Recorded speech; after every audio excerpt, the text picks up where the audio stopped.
May the words of my mouth and the meditation of my heart be acceptable in your sight, O Lord, my rock and my redeemer. What would you do if God called directly to you and told you to go 3 days' trip away with your firstborn child and to sacrifice your child as a burnt offering? This is a tough assignment. It's not merely a theoretical exercise, nor a quaint ancient story that we can smirk about in our superior knowledge.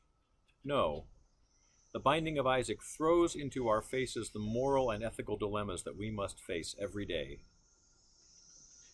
This passage from Genesis is the Torah reading on the morning of the second day of the Jewish New Year, Rosh Hashanah. Since I've been singing in Jewish New Year services since I was 17, that gives me 40 years when I have been confronted once a year with this text.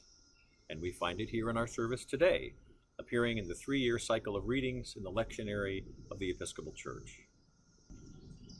While Rosh Hashanah is a sweet holiday, marked by eating apples and honey, here is a tough reading in the middle of all that joy.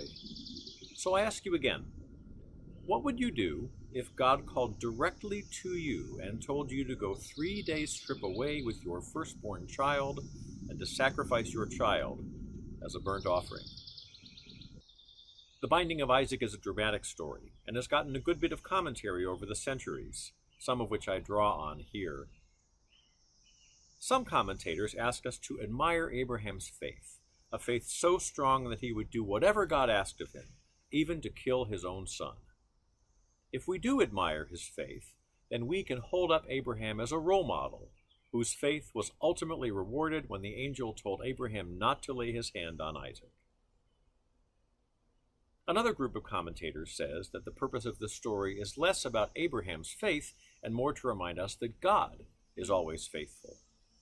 In this interpretation, the highest value for us to consider is that God loves us and would never desire any human sacrifice, which also distinguished Abraham's religion from some of the other religions around the region at the time. But there is a third approach to this text that feels like the one we have to grapple with right now, at this moment in our nation's consciousness. For a third set of commentators, here is the issue. Why didn't Abraham protest an unjust demand from God? Surely Abraham should have known that it was wrong of God to ask him to sacrifice Isaac on the mountain. Abraham's a feisty enough character that we know he's not a pushover. After all, Abraham stood up to God when God threatened to destroy Sodom and Gomorrah. And this brings us to you and me, and to our own time. To what demands and commands are we willing to submit ourselves? And what happens when we are faced with the tension of our own consciences railing against such a command?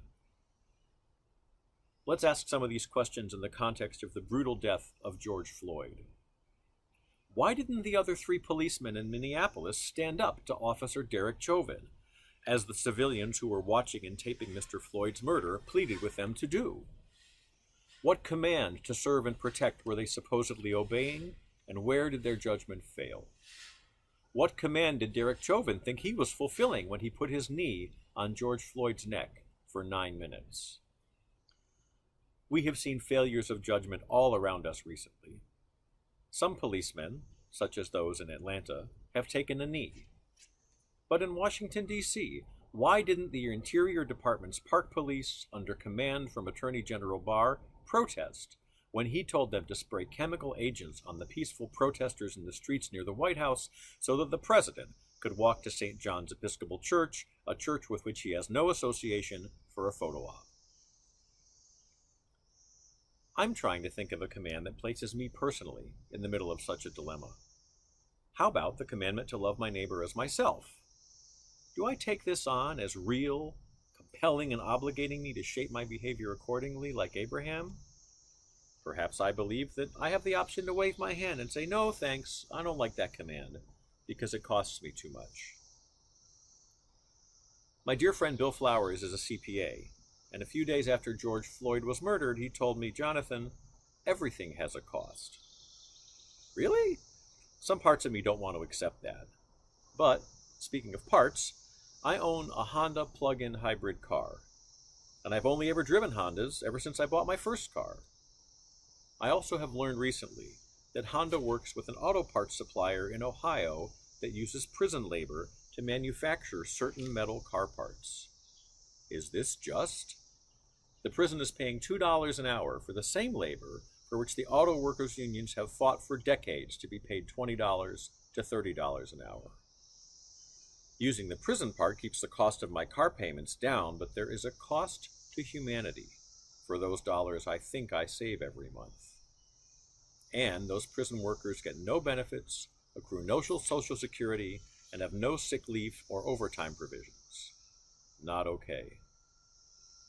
So given that I now know this, does the command to love my neighbor now obligate me to sell my Honda, maybe at a loss? Or to protest to my Honda dealer about this labor practice? Or what? Well, that would be an expensive stance to take, so maybe I'll pass on it and just keep my car.